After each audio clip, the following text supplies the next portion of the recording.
Welcome back. This is Newsfile. It's your most authoritative news analysis platform, and here on Newsfile we put Ghana first. My guest, Mama Yarga, is MP Boku Central. Mary Awala is Executive Director, Ghana Integrity Initiative. Amanda Clinton is Head of Chambers, the Law Office of Clinton Consultancy. Osman Al-Hassan is lawyer and former Managing Associate at Tuguba & Associate. And Richard Ahyagba is Communications Director of the New Patriotic Party. Just a few of your messages here. Komla Fred 1 says, let Nam1 come out with a new scheme today. People will still patronize.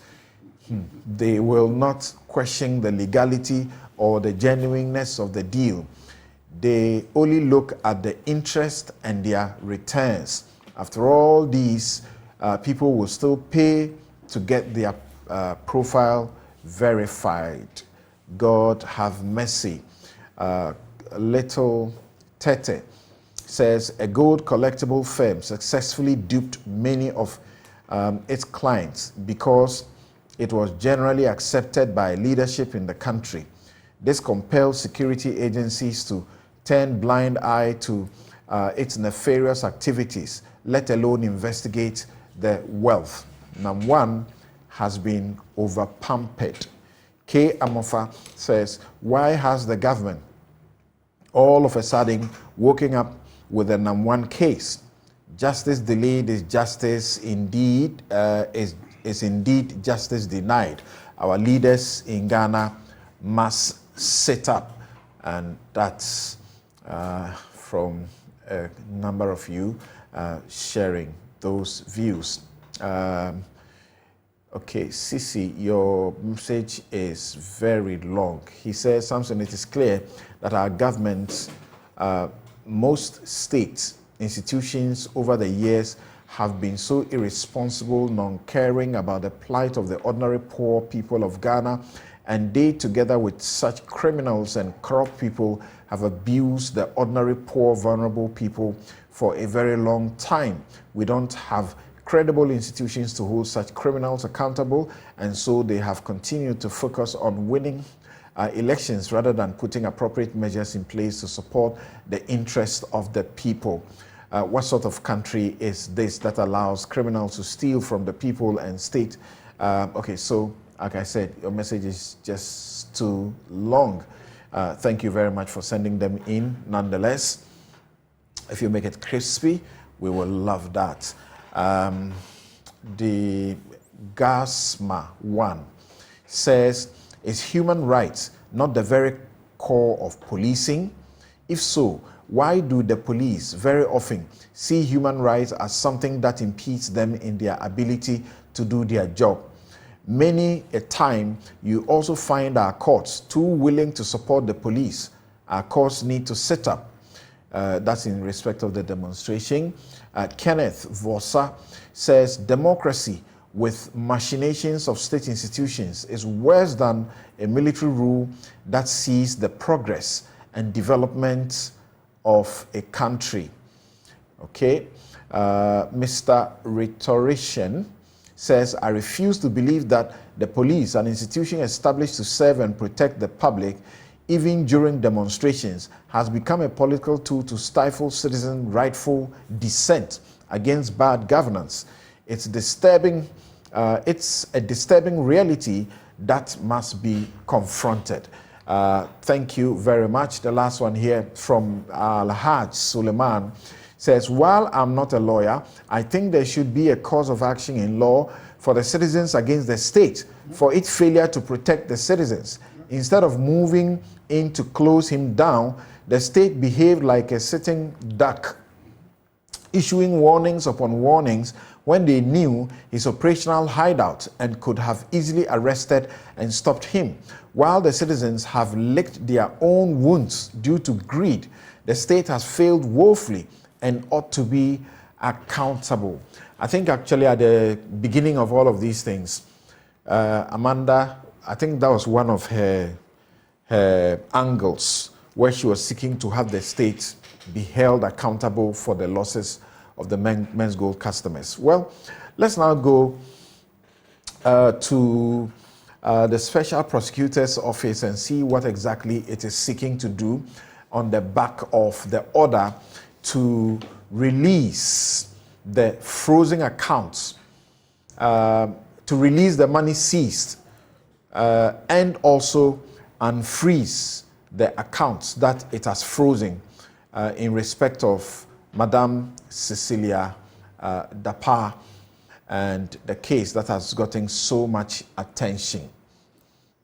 So the Financial and Economic Division of the Accra High Court, Economic Crimes, has ordered the Office of the Special Prosecutor to return all money seized from the embattled former Sanitation Minister, Cecilia Dapaah. The court orders that its ruling should be complied with within 7 days. The court also said it cannot confirm the freezing of her bank accounts and other properties. Cecilia Dapaah, of course, opposed the application and made a number of claims. The OSP said to facilitate investigations, it considered it necessary for the issuance of a freezing order against the bank accounts and investment of the former minister at Prudential Bank Limited and Societe Generale in accordance with Section 38(1) of the OSP Act and its regulations.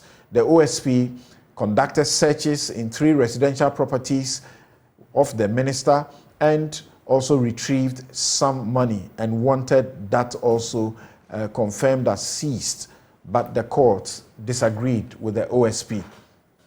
The High Court, in refusing to grant the OSP its wishes, said that, among others, that the OSP was late in coming because it should have come within 7 days after it issued the freezing order.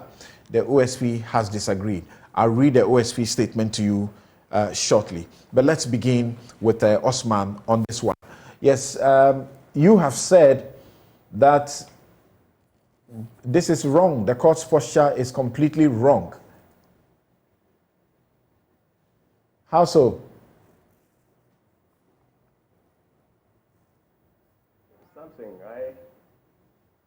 Let me precede my comments with this, that we should all be interested in getting institutions of state work properly. Let me just say this. I say this order is not proper because, one, the special prosecutor or the office of the special prosecutor and the accused person definitely will have a dispute about the date of seizure. The date of seizure. Now, if the office of the special prosecutor is still operating or is still in the process of searching and confiscation, are we to understand that at every instant, every second or minute, that it discovers something belonging to the accused person and seizes it, then the time for which or within which it has to apply to the court for confirmation starts from then? Or we are looking at a comprehensive or complete, or the time when the OSP has completed its search and discovery or seizure of everything within the operation. Now, secondly, you will also notice that when a property is seized, there is a provision under the OSP's Act that provides for the management of that property. Now, if an application is made, my question is, if an application is made for confirmation of seizure, is it an opportunity for the court to refuse their application and order a return of the property to the accused person? Because for me, if you look at the Act properly, the two are completely distinct. Before the court can return the property to the accused person, it is an application, it must be upon an application made by the accused person alleging certain things itemized under the law. So if the OSP goes to court and said, okay, I have confiscated this thing, it is in relation to someone who I am investigating for corruption or against whom corruption charges are leveled, and the property is tainted, I have reasonable grounds to believe that the property is tainted. Then you refuse to confirm the order. For me, I think it should have stopped there for the accused person to make the application under the relevant provision and now produce evidence for the things that are supposed to be proven under that provision. That the property is not tainted, that she has no interest in that property, or that, I mean, these are the grounds that must be proven for the property to return. And for me, for the court to return the property without going this deep to make this distinction is wrong. Secondly, I look at the impression the courts are giving to the citizenry about the fight against corruption. Now, this is a public officer, and we all know that by law or under law, especially the Public Financial Administration Act, a minister of state manages public funds. So if a minister of state is under a duty to manage public funds, and under the Constitution is not supposed to place him or herself in a position in which his private things conflict with his duty or functions in that public office. Now, if this quantum of money is found in the private room, not in the bank account, of a public person or a minister who is supposed to manage public funds,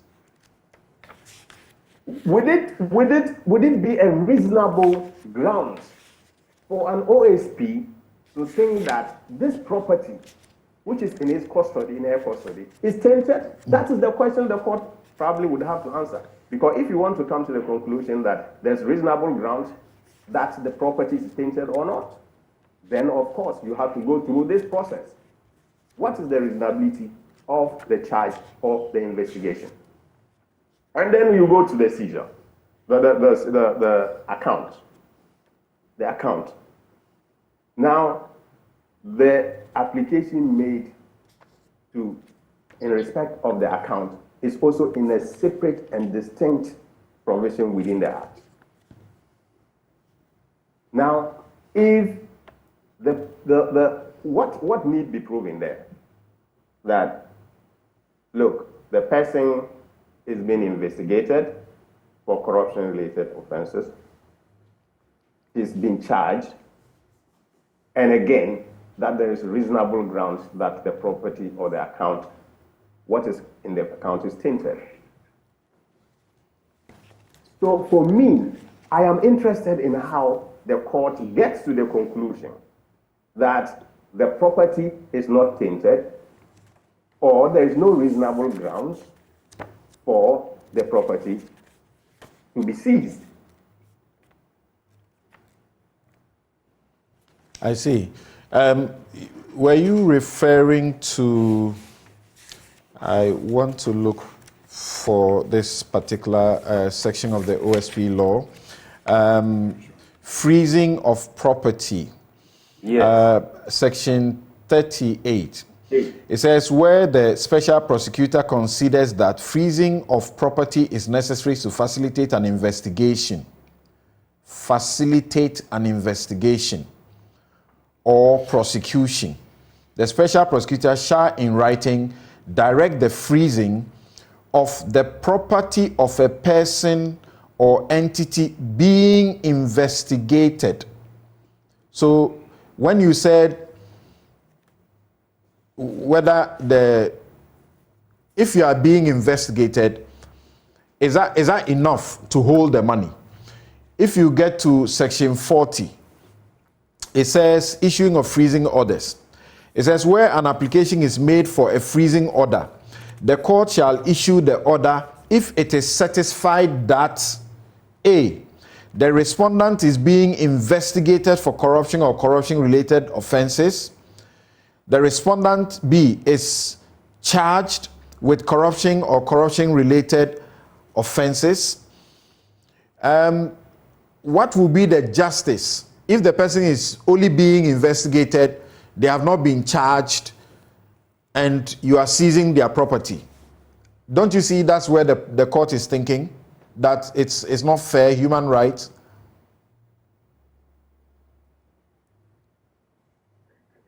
Samson, so are we saying that there was no charge yet? No, there's no charge. There's investigation that is ongoing. Okay, so if there is investigation that's ongoing, and there is a reasonable grounds for the OSP to believe that the property of the person being investigated in relation to corruption-related offenses are tainted, shouldn't that be the grounds sufficient for the OSP to seize the property? Because it is not about the charge. The charge actually is to be leveled and determined in a separate proceedings. These are preliminary measures to ensure that the property in respect of which the OSP is prosecuting or is taking steps or action is not lost, is not dissipated. And sometimes it is supposed to accord the special prosecutor evidence for what it is doing. And so if, for me, the basic... Okay, I'm losing Osman there. I can move on to someone else, but I'd like to... If there is reasonable grounds based on which the special prosecutor can come to the conclusion that the property of the accused person is tainted. Okay. And so, yes. Quickly explain this again for me very briefly. What do you mean by the seizure of the money is separate and distinct from the freezing of the account? You were referring to the Act again, or the LI, and I'm looking at the seizure of money. It does appear that once they seize the money, and you, the person whose money has been seized, you don't take certain steps within, I think it's a month, you lose the money, you forfeit it. And it appears that by the time the court was giving this ruling, the 1 month has already elapsed, and the Cecilia Dapaah had not gone to seek to get this money back. So that's another legal situation that occurs, right? Of course. You see, so that's why I said it is up to the person, the accused person, to also make an application and prove certain things that the court must determine before a return of the property. And so there's a time, as you said, there's a time limit given within the Act for this to happen. And if the time runs, counting from the date of the seizure, then, of course, she loses the right to now go and apply for the return of the property. So now that the court has said, unfreeze the money and return the money you seized, and the ruling is coming late at a date when the period when she should have gone to ask for the money has elapsed according to the law, do you see that there's some legal, tussle that will ensue? Samson, that's why I said these are preliminary stages. The substantive action itself is to be tried and determined in the criminal proceedings. So I believe that the criminal court that is presenting over the substantive matter, upon determining that she is not guilty of the corruption, it can order that the property be returned to her. And so that's why I said, if you look at the way the property should be managed, so, in fact, it's even include, yes. So my final question to you, and I want a very brief answer, but before that, I want to read the OSP's response. It says that the Office of the Special Prosecutor commenced investigations in the 3rd week of July 2023 in respect of the suspected corruption and corruption-related offenses regarding large amounts of money and other valuable items involving Ms. Cecilia Dapaah, a former Minister of Sanitation and Water Resources. When he says they commence investigation, it seems to reply to the court that when you suggest that we are not doing any investigation, you are wrong. We are actually investigating. Then it says on the 31st of August 2023, the High Court, Accra, refused to grant the application of the seizure and freezing orders on the grounds that the confiscation of seizure application was filed out of time, that the OSP did not provide any basis for the seizure and the freezing since it did not disclose the details of the transactions in the accounts. And further, that the freezing order was based on public sentiments and without proper investigation. While the OSP respects the court's decision, it disagrees with the decision of the court. First, the OSP believes that the court's computation of the time limitation is, with respect, erroneous. The OSP searched 3 private residences associated with Ms. Dapaah over the course of 2 weeks. The searches and discovery were ongoing during that period. There is little doubt that the OSP filed its application within the statutory window once the search and discovery window is considered. Second, the seizure by the OSP and the Special Prosecutor's freezing order were effectuated on the very firm basis of reasonable suspicion that the amounts and bank balances were tainted property, as Ms. Dapaah prevaricated as to the source or sources of the amounts she reported stolen from the residence, the amounts discovered by the OSP in her residence, and the volume of transactions in her bank accounts and investment. Third, the freezing order was not based on public sentiment. Rather, it was based on court processes filed in a criminal matter before the Circuit Court, Accra, involving Ms. Dapaah as a complainant. Further, the freezing order was effected to aid the investigation as required by law, not on the basis of the investigation, as indicated by the court. Therefore, it cannot be said that the OSP did not carry out proper investigation to warrant the freezing order. The investigation has only commenced and it is ongoing. The OSP, that's the last point I ask you the question on. The OSP assures the public that it will take all necessary legal steps to ensure that the seizure amounts and the balances in Ms. Dapaah's bank accounts and investments are neither concealed, lost, or otherwise dissipated. What is he saying he's going to do? Well, perhaps appeal against the decision of the High Court and still withhold the funds as seized, and probably apply to the Court of Appeal to hold off the implementation of the High Court's order to return the properties to the woman. That's the only way I'm looking at it. But it has their administrative power to continue to freeze their monies, right? That's why I'm saying upon appeal, if there is an appeal and they file an application for an injunction to restrain the implementation of the High Court order, until that is determined, they have the capacity to hold it. Okay, thank you very much. Mary, you at the GII earlier issued a statement to support the OSP in its work as it came under, a barrage of attacks from interested persons. What do you say about the events? Thompson, this is one of the instances where it becomes very difficult to comprehend what exactly is going on. We believe the Office of the Special Prosecutor is one who would help this country if we are to fight corruption, and so we mentioned that, and we continue to support them to carry out their investigations and prosecutions of corruption and corruption-related offenses. What this judgment brings to bear is the fact that fighting corruption is and continues to remain a very lonely endeavor.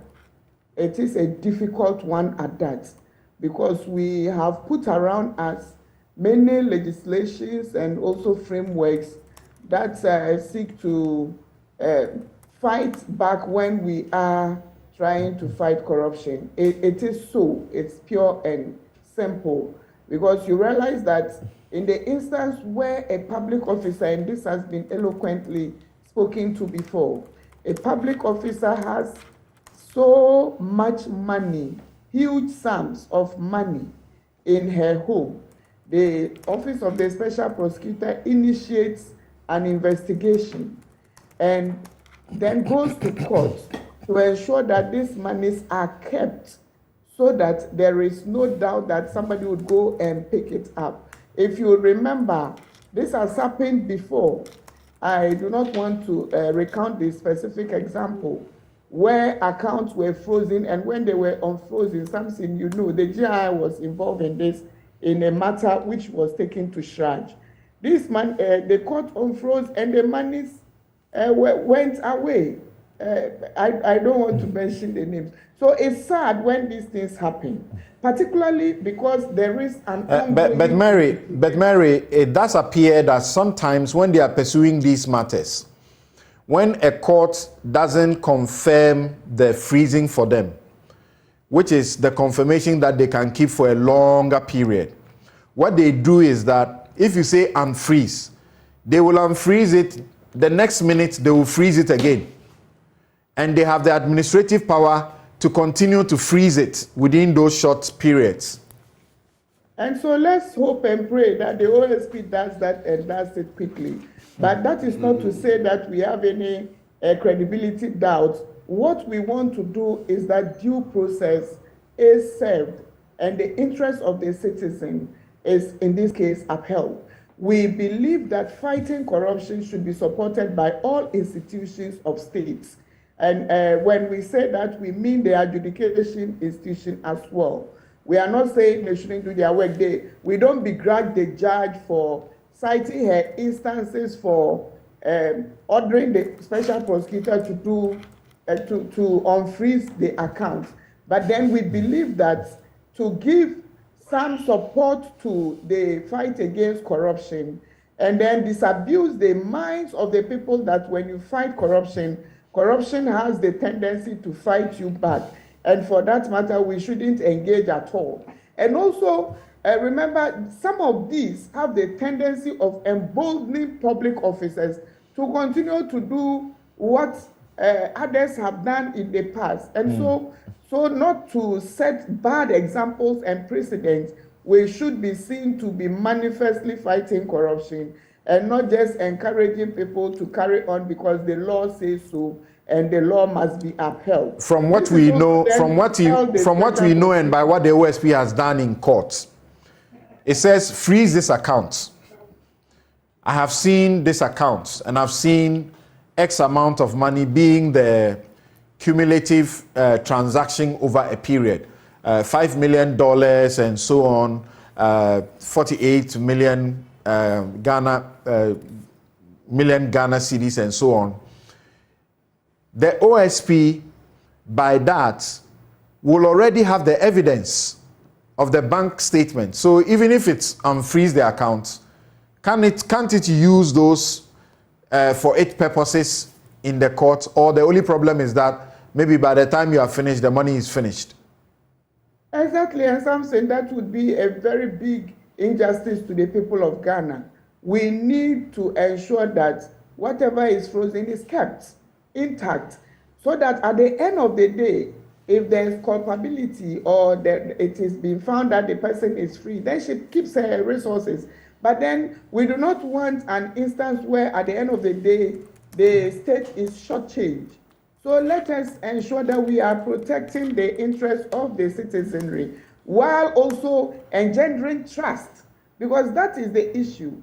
And let me say that in many of the instances, our politicians have not also done as well in many of these instances.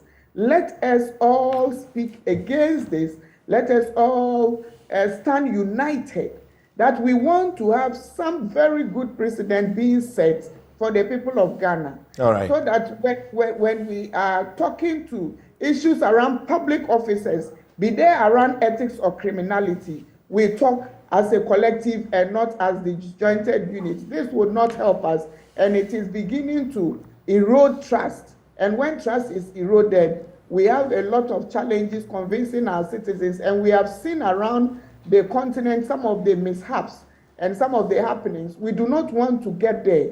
We want a system where we can trust, a system which is formidable, a system which every ordinary Ghanaian can rely on, that we do not go to public office to amass wealth. Either we are suspecting it of being the case or it is actually so. Okay. Mama Yarga, so what are we saying? You're hearing too many people who are disappointed in the court and so on and so forth. But it is the legal systems, the same legal system that is being used to fight corruption. So it cannot be, yeah, okay, go ahead. We can be very emotional and sentimental because of the background. But I like to be very, very honest and frank in dealing with any given situation. I have read the press release of the special prosecutor. Mm-hmm. And I want to say that we are not small children. Read his statement. What does he say? In paragraph 3. While the Office of Special Prosecutor respects the court's decision, it disagrees with the decision of the court. First, the OSP believes that the court's computation of the time limitation is, with respect, erroneous. That's actually the most critical paragraph in this statement. The OSP searched 3 private residences associated with Ms. Dapaah over the course of 2 weeks. The searches and discovery were ongoing during that period.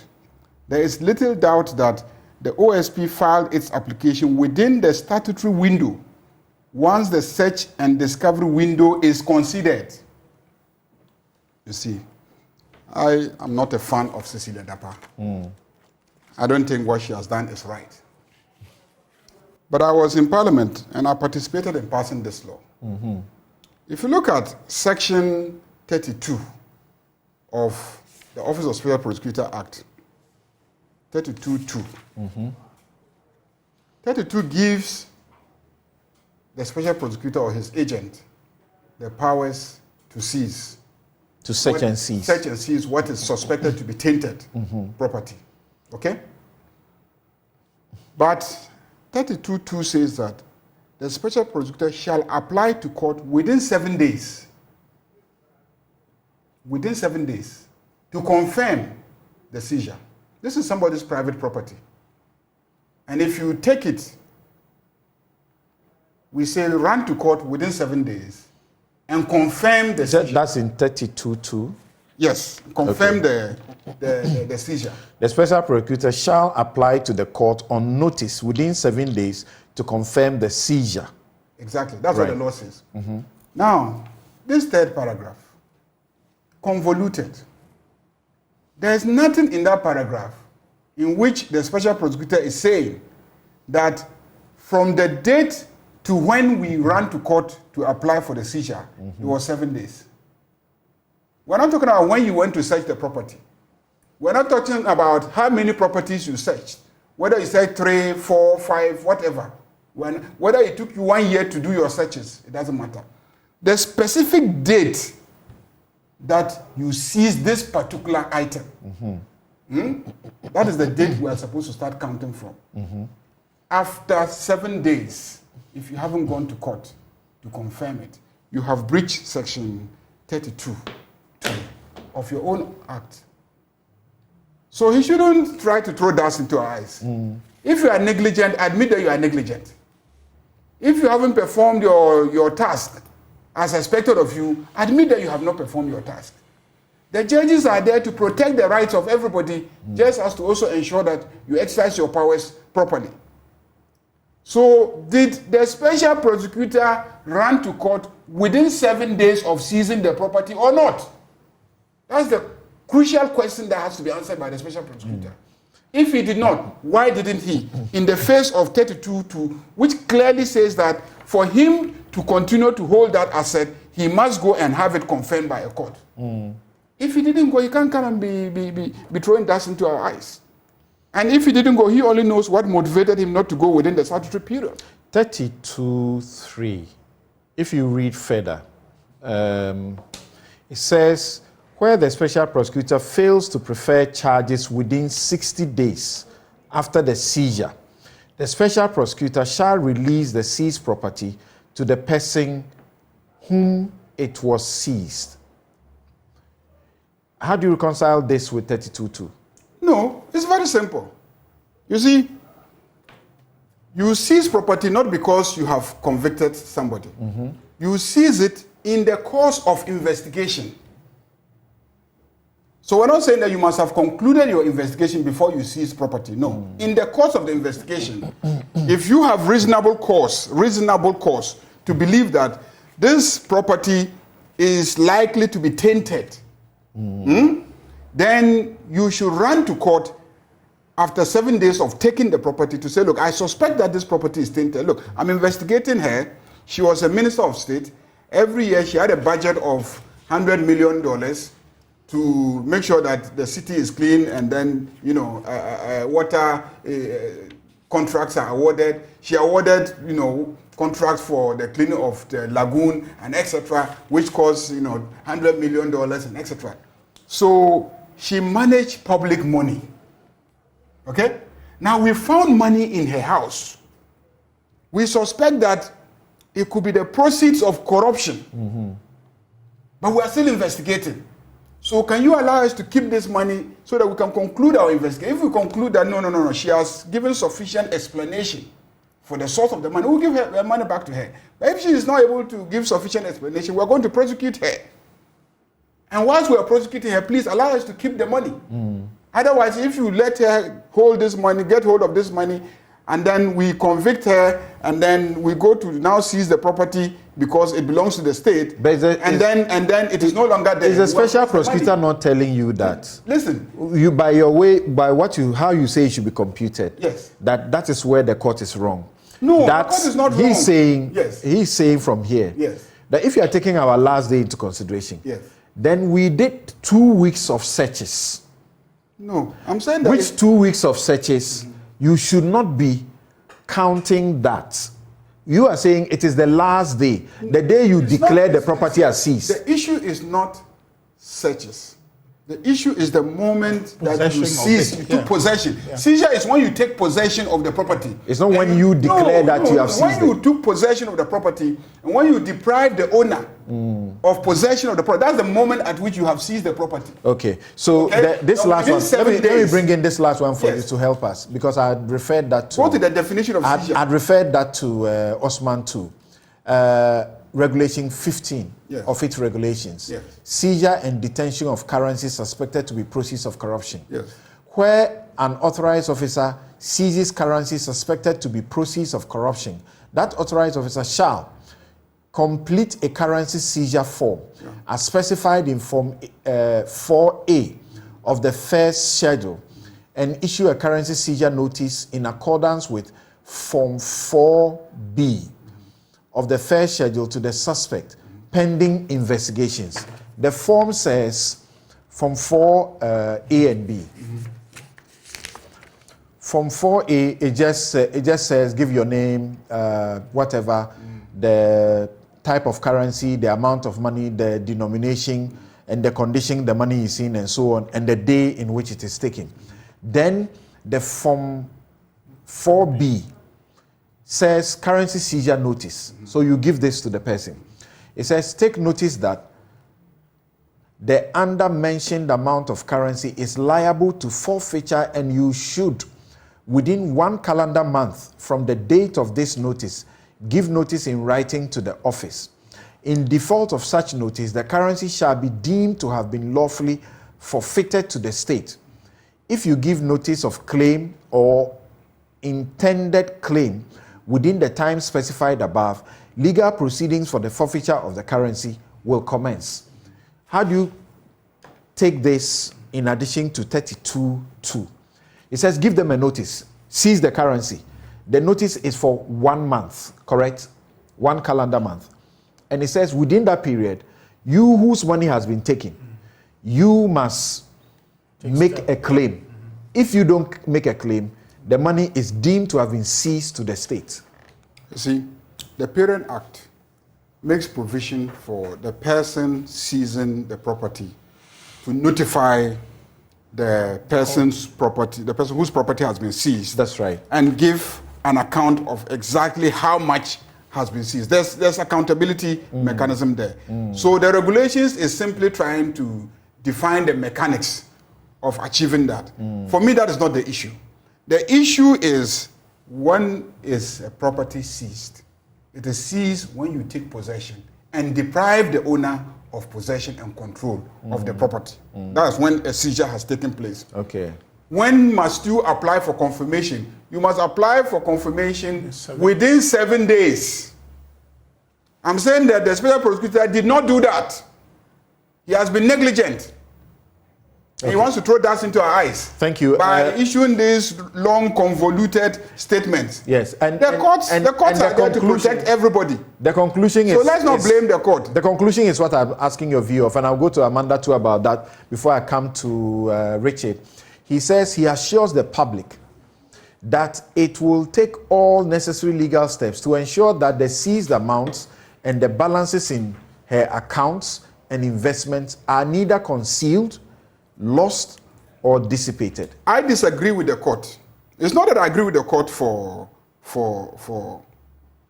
rejecting the application. Oh, how? No, the reason is simple. That, you see, the court should have a discretion to say, well, you've come late, but every evidence here shows that it is likely that this is tainted, property. So even though you've come, the court not be prejudging the whole matter. Exactly. Oh well, I mean the suspicion of reasonableness. See, the judge has to take a decision that yes, it's reasonable to suspect that this is tainted property. Okay, the judge does not conclude that way. The judge says that no, I disagree with you. I think that you just came here because of public sentiments. How's that? We all know the facts. Is it of not course, is a public sentiment wrong? Is it not founded on facts? The public sentiment is founded on the fact that this is their minister of state. Annually, through her period as minister, she was given huge amounts of money to manage public assets, acquire assets for the public. All right. Is that okay? Now, we have found millions of cedis and dollars in her residence. In fact, she is the one who first complained that some of it has been stolen. And from the fact, she doesn't seem to know exactly how much of it was stolen. Then, special prosecutor comes in, and then they found other monies that are not kept in the bank, monies that are kept at home.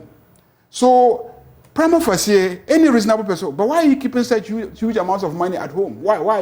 Why are you hiding it? What's the crime in that? No. Well, it raises suspicion. If you, a private legal practitioner, you decide to keep $10 million at home, and we come, is it our business? All we'll be asking for, okay, well, where did you change the money? Give us the Forest Bureau at which you change the money, or give us because the bank he's a public officer. Because you're a private person, you are running your law firm, okay? Unless maybe we suspect you of doing drugs or you are doing money laundering. We may ask you where is the money coming from? Maybe you should ask, I need just 30 seconds. Briefs in which you are I need just 30 seconds on millions this. of dollars. I need just 30 seconds on this. Do you think that it was fatal somewhat to the OSP when it didn't exhibit, for example, the accounts it was freezing, to say that we have seen this transaction. This transaction is suspicious. We have seen that transaction. This amount came from X to this account. But you see, if it is money in an account, okay, you will expect that the special prosecutor will first check to see where is the money coming from. Mm-hmm. So if there's a transfer of money, and then you will ask the person, what is the source? What transaction generated this transfer? So if she sold a house she inherited from her father, she'll explain. And then she explains, oh yeah, I sold this house, these are the documents. There'll be a narration in the account. The buyer anyway. is in London, he transferred the money to me. The narrative is there. If there's such a narrative, on what basis are you freezing that account? Okay. So the fact that you suspect her of having committed offense doesn't mean that her entire economic and financial life should be strangulated. So my question is that was it fatal not to exhibit the account statement to point out and say, I've seen this transaction? I think it is. It was? I think it is. I think it is derelict on the part of the special prosecutor not to have at least done some basic analysis of the account statement to be able to ascertain the sources of the monies in the account. Thank you very much. I will treat the monies in the house differently from monies that are found in an account in the bank. Thank you very much. Amanda, and I want to do very brief with you guys. We take a break and we come back and see whether or not the police, there's some trouble for us there. When the special prosecutor almost says in this statement that it will not release the money, what do you think it is saying? That probably they're going to try and reapply again. Hi, can you hear me? Yes. Yes, probably they're going to try and reapply again. But I think the most crucial point of all this is the fact, the statutory window and the computation of the time limit. Because the court is saying, should Mrs. Dapaah's counsel have won, it is based on technicality, and it is for the special prosecutor to prove otherwise.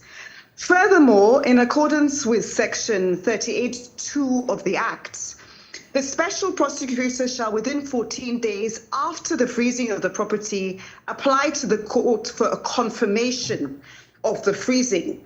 And so here they're saying that 3 properties were searched over the course of 2 weeks. 2 weeks.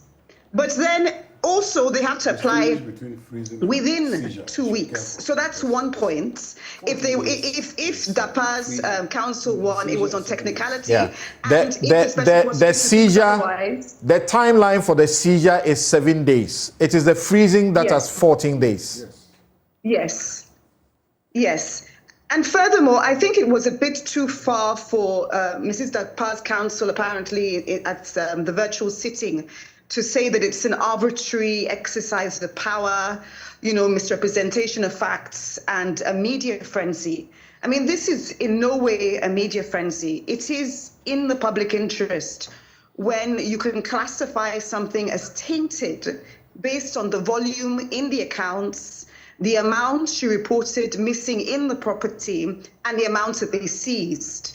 It's certainly reasonable suspicion that has been raised. But again, the special prosecutor should know their own act and adhere to it in terms of computation of time and time limits. And if they think the court has got it wrong, then simply go back to court and revisit it.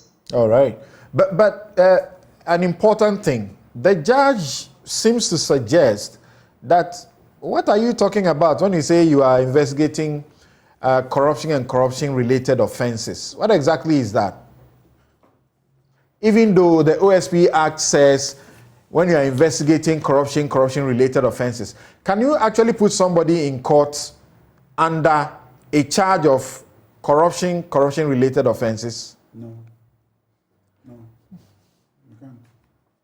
Well, I think the special prosecutor has definitely made its case in terms of just the volume in the accounts again, and the amount she reported missing, and the amounts that were discovered in the property.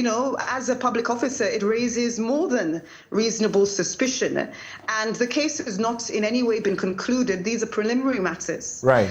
And because it's preliminary, it is down to the special prosecutor to go back to court and say how they were somehow within that time frame. Yeah.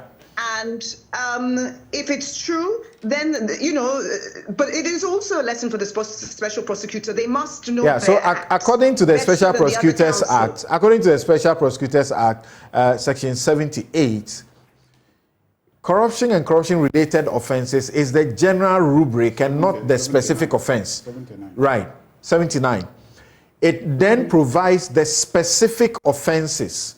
So do you think it is easy for the special prosecutor to go and tell a court that I'm investigating corruption-related offenses, and a judge will take that seriously? Yes, because again, the freezing and seizure actions were based on reasonable suspicion that amounts of money in the account were questionable. For And which then specific they defined offense? That's my cases- question. For which specific offense? Well, they cited the fact, the volumes in the account for a public officer, the fact that she said that a certain amount was missing, which was a very high amount, and the fact that they kept on discovering very high amounts of money in these searches. Okay. So I think it raises a suspicion if she is a public officer, and so basically the freezing means they need to hold onto it and determine exactly what took place. All right. Because what happens for things like it will dissipate. All right. Thank you. The money will go if they don't freeze. Okay, basically. thank you very much. And I was asking her that because we know generally in our jurisprudence that to the power to freeze and seize money and so on, it's normally triggered under a specific offense. That's why I was just asking that. So what will be your brief comments? Well, whilst you're doing that, I think myself and Honorable Ayariga were looking at the specific offenses under which those actions can be taken. But I think that the special prosecutor has been very untidy with this whole case and getting its lungs filled with the oxygen of public interest in the matter and is affecting how it should approach this matter. It's a straightforward thing of establishing whether or not any corruption took place. So the primary controllable for the special prosecutor is investigation. Now, something if you investigate and establish that the monies were procured or acquired through dubious means, leveraging her public office to do so, then a crime, having established that beyond reasonable doubt, a crime may be seen to have been committed. And so therefore then, measures to freeze, to seize, will be inevitable, will be naturally occurring conclusion that all of us... This law, the OSP law, does not require you to have finished an investigation. It says you can come when the person is being investigated, having been charged, I don't dispute being that prosecuted. Yes, I don't dispute that at all. Okay. But I'm saying under the present instance where he's seeming to be battling back and forth, there's a primary business that he has to do, right? Is to ensure that he conducts the investigation. In fact, even in the case of the monies in the bank, supposing that the money would dissipate, for me, is unthinkable because any money taken from the account can be traced. And then you know the person with her reputation and standing in society, it's not as if she's just going to disappear and go anywhere. So if you are interested... Criminal investigators don't do that too. Well, I understand. They want to protect the money first. But I'm saying, I agree. So I'm saying that there is a reputational matter to be taken into account. Okay. So therefore, if there was anything now, with her standing in society, she has that recognition to be given the benefit of the doubt.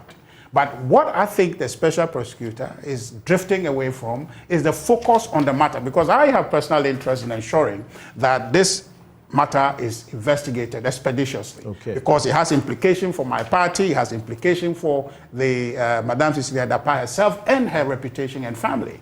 So the special prosecutor should save us all this agony by focusing and investigating, if he has the capacity to do so, and establish cause to say that these monies are procured or acquired under dubious means. So then we can proceed. These other back and forth about it is here, I'm freezing and all of that, for me, it is playing to the public gallery. Really? And I have, yes. See, from day one, my concern about it is that, look, why we are talking, you just spoke about Namwan a while ago. Right.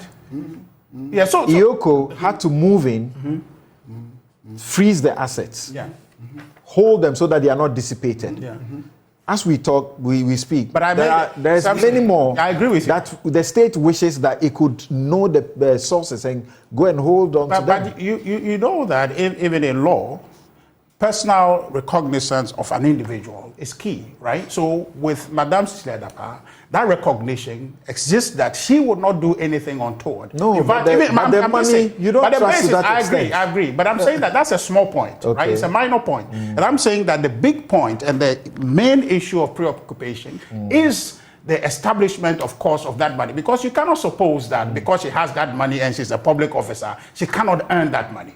That dangerous supposition for me is what is something that we need. You don't know it's a dangerous supposition. Yeah. They are privy to bank accounts. You don't. Yeah. So you can't But you tell. know, for me it's dangerous because it comes in summarily to say that there is no way that Madame Cecilia Dapaah can earn that money. It's a dangerous supposition. Who says that? I'm saying that the supposition is on the basis, and that suspicion you're saying, is on the basis that there's no chance in this life that she can earn that money legitimately. That's what I'm saying. Which is false. You and I are not privy to the accounts we are looking at. Yes, I don't.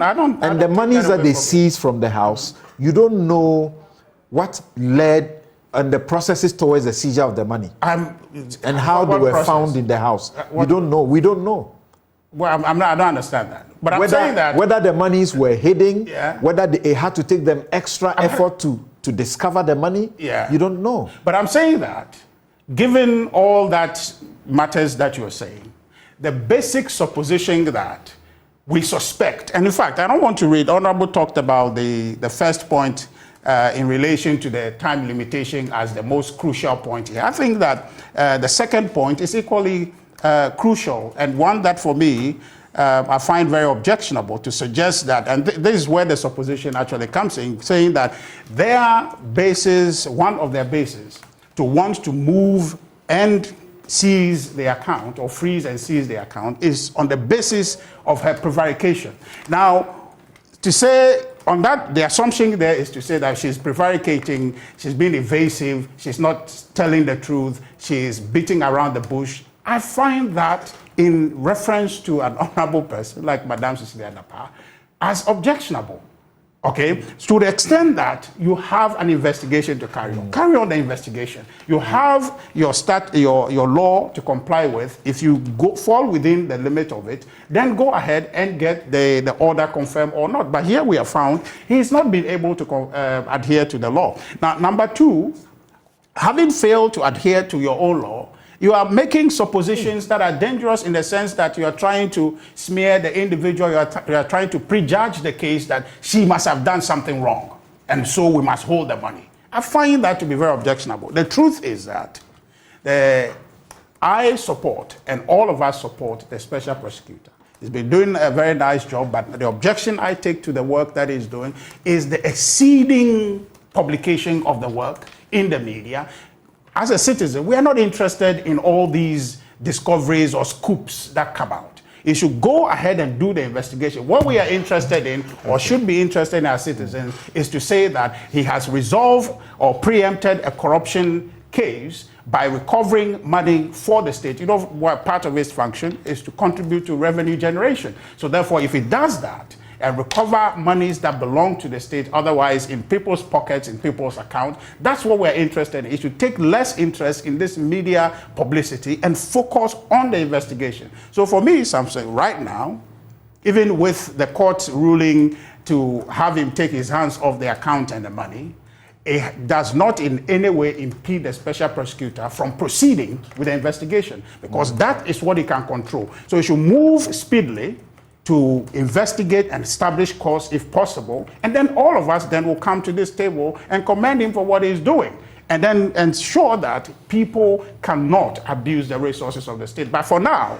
what he's doing is for me, very dangerous opposition, insinuating and impugning people's integrity by suggesting that they are being evasive, and so therefore he wants to exercise the right, whether he's complying with which case are we talking about? Huh? Which case are we talking about? I'm talking about Madame Cecilia Dapaah's thing.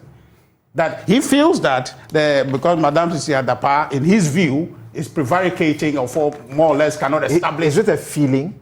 Huh? Is it a feeling or is it a fact? I'm saying that, no, but what is the basis for establishing that? We know Yeah. that there have been a charge sheet in the court, Yeah. in the criminal case. I know which charge that, yeah. sheet, hold on, which charge sheet has suffered 3 different amendments? Right. In which there was a case that but that has nothing to do how with the much money belonged to who. That has nothing to do That's with the money in the account. That's pre-verification. I'm saying that is to do with So it's the not money. a feeling, it's a fact. Hold on, I'm saying. Okay, let's do this quick. Just hold on one Let's second. do this quick. Let's do this quick. We're joined on the line by Sami Dako of the Special Prosecutor's Office. May we understand, the intervention as far as the discussion is concerned? Yes, thank you very much, Samson. Yes, the Office of the Special Prosecutor at this stage is investigating Ms. Dapaah. The Office of the Special Prosecutor at this stage has not concluded and said that Ms. Dapaah's property are tainted, nor is she guilty of corruption and corruption-related offenses. Now, what the Office of Special Prosecutor does is that we do investigate corruption and corruption-related offenses. When we have finished investigating, then we will charge you with specific corruption offense. For instance, we will charge you with the abuse of office. Or let me use the cases that we have in court. So if you go to Kumasi, we are currently trying the former nominee for corruption. If you go to Tamale, we are trying the former chief executive and the 2 deputies for abuse of office and other corruption offenses. If you go to Accra, we are trying the PTA boss for abuse of office and other offenses. So when we are investigating, we have not charged a person. When we arrest you, we caution you and we start investigation.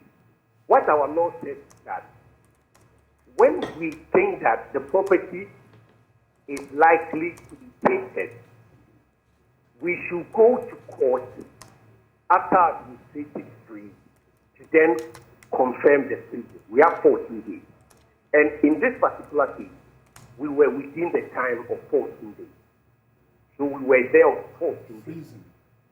And the requirement is that the court, when it is satisfied that there are several options, about 4 of them, on which the court can say, I'm not going to confirm the freezing order for you. And if you give me just 2 minutes, I'll read them. The first one is that if you look at 42.1, it's called issue of freezing order. Where an application is made for a freezing order, the court shall issue the order if it is satisfied that 1A, the respondent is being investigated for corruption or a corruption-related offense.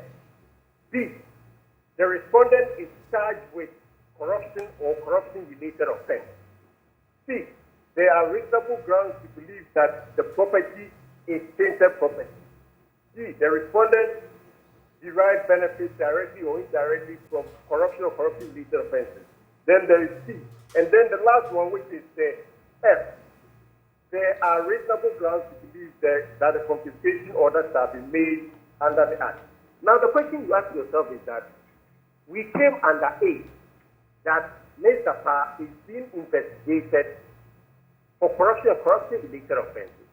So if the court wants to say that we will not confirm, then the court should be able to give reasons why the court thinks that Ms. Dapaah is not being investigated for corruption and corruption-related offenses. That is why, in our estimation, we said that we should agree with the court. Because the court has to give grounds within what is in our law. Yes, that's about freezing and within 14 days. How about the money that was seized? Yes, so the money that was seized, as we have already indicated in our press release, the issue was ongoing. Now, we understand that people will say that, okay, So the day that he sees it, 7 days, he immediately goes to the court. That's what the law says. Yes. But if you read the law that Honorable Ayariga read, if you read the third one, I noticed that he didn't answer it. Have you noticed that the law says that the property can be with us for even 60 days if we decide not to do anything about it? Now, the other issue I'll raise is that at the hearing, lawyers for Mr. Dapaah, in the affidavit, had wanted to raise a preliminary legal objection. They did not raise it. So we were able to move the application. That if you wanted to raise that, we are out of that. You did not raise it. The application was moved. Or the judge should have insisted that that preliminary legal objection should have been raised and ruled upon.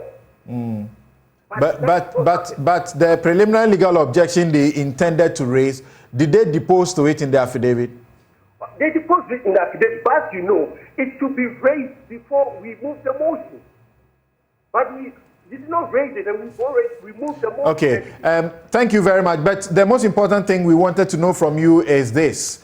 Your last paragraph, you say that you will make sure the money is not concealed, dissipated, and so on and so forth.